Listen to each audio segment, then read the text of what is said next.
In a thrilling Copa del Rey final, Barcelona triumphed over Real Madrid 3-2 after extra time, sealing their third victory against their arch-rivals this season. The match unfolded like a classic drama.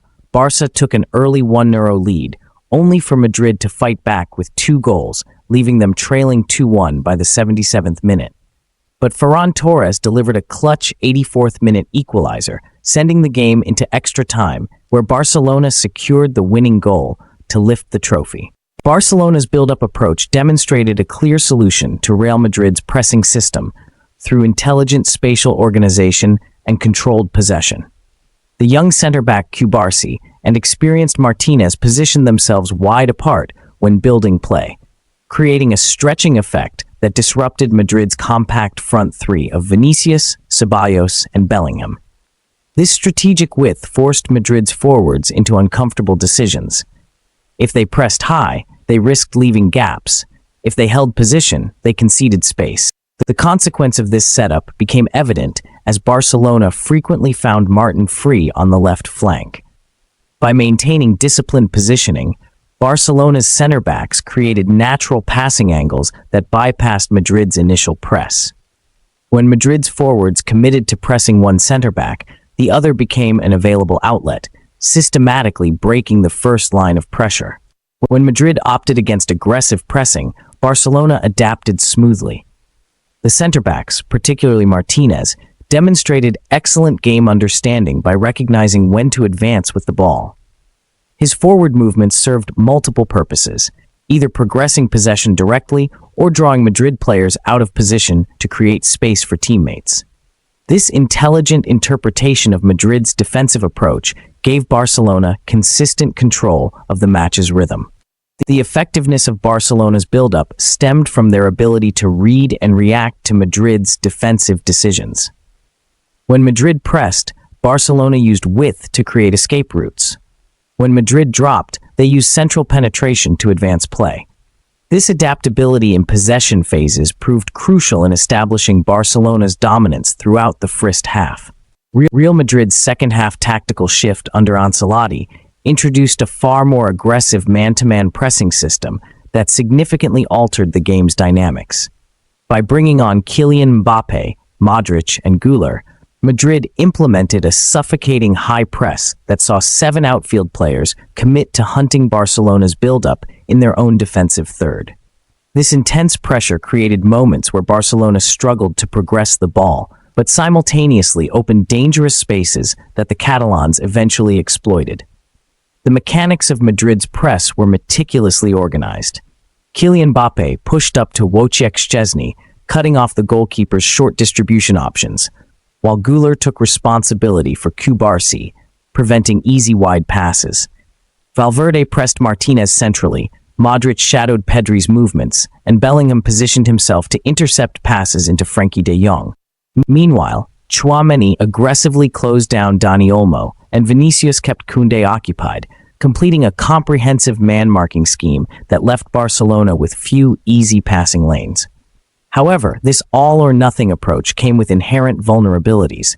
The sheer number of players committed forward meant Madrid's defensive structure became dangerously stretched. Barcelona adapted by utilizing quick one-touch passing combinations and third-man movements to play through the press. When successful, these patterns allowed them to break into vast open spaces behind Madrid's advanced defensive line, creating numerical superiorities in transition. The risk-reward nature of Madrid's strategy became evident as the half progressed. While it disrupted Barcelona's rhythm at times, any failed press left their backline exposed to rapid counterattacks with minimal defensive cover. This tactical duel highlighted the delicate balance between aggressive pressing and defensive stability. Madrid's approach demonstrated how man-oriented systems can unsettle even the most composed build-up teams, but also served as a cautionary tale about the dangers of overcommitting players forward against opponents capable of precise combination play. Barcelona's ability to recognize and exploit these moments of defensive imbalance ultimately proved decisive in maintaining their attacking threat despite Madrid's second-half adjustments. Barcelona's attacking approach was built around intelligent use of wide areas, where they created numerical superiorities through coordinated movements between fullbacks, midfielders, and wingers. When building down the right flank, their structure was particularly effective. Lamine Yamal would hold width to pin the opposition fullback, while Jules Kounde made diagonal runs into the half space.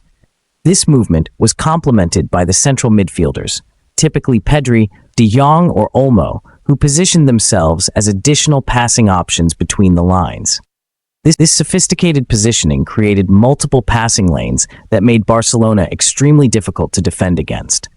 The rotations between players meant markers were constantly being dragged out of position, opening spaces for progressive passes or dribbling opportunities. Real Madrid responded by reorganizing into a compact 5-4-1 defensive shape, with Tchouaméni dropping into the backline to form a situational back five alongside Garcia, Rudiger, Asensio, and Vasquez. This adjustment helped maintain defensive solidity by preventing Barcelona from stretching play too wide. However, Barcelona found alternative ways to create danger. Their most threatening moments came from quick transitions when Madrid's press was bypassed. The 86th minute equalizer perfectly illustrated this. As Madrid committed numbers forward in their pressing scheme, only Rudiger and Asensio were left to cover Torres and Rafinha. Yamal's awareness to spot the developing counterattack and his perfectly weighted through ball exploited this numerical disadvantage, allowing Torres to finish clinically. This pattern repeated throughout the second half, with Barcelona consistently finding spaces behind Madrid's advanced defensive line whenever their press was broken. The tactical battle ultimately came down to risk versus reward. While Madrid's defensive adjustments made them more compact, their commitment to pressing high left them vulnerable to Barcelona's rapid transitions. Barcelona's ability to remain patient in possession while staying alert to counter-attacking opportunities proved decisive in creating the game's key moments. This demonstrated how even against well-organized defensive structures, intelligent movement and quick transitional play can unlock opportunities. While Barcelona ultimately emerged victorious, Real Madrid showed promising signs of improvement in the second half that could shape future encounters. The game's momentum shifted noticeably after Mbappe's stunning direct free-kick goal, with Madrid implementing a more aggressive pressing scheme that disrupted Barcelona's rhythm. Los Blancos demonstrated they could adapt mid-game, raising their intensity and altering their tactical approach to create problems for their Catalan rivals. However, across the full 90 minutes, Barcelona's superiority was evident. Their composed build-up play, intelligent positional rotations, and clinical finishing ultimately proved decisive. The Blaugrana's ability to control proceedings while capitalizing on Madrid's defensive lapses highlighted the gap between the sides on this occasion. All eyes now turn to the next chapter of this historic rivalry, the El Clásico on May 11th, 2025. This performance has set up an intriguing tactical battle, with key questions looming. How will Ancelotti's men respond to this defeat? Can Madrid translate their second-half improvements into a complete performance? The answers will shape what promises to be another thrilling encounter between Spain's two footballing giants.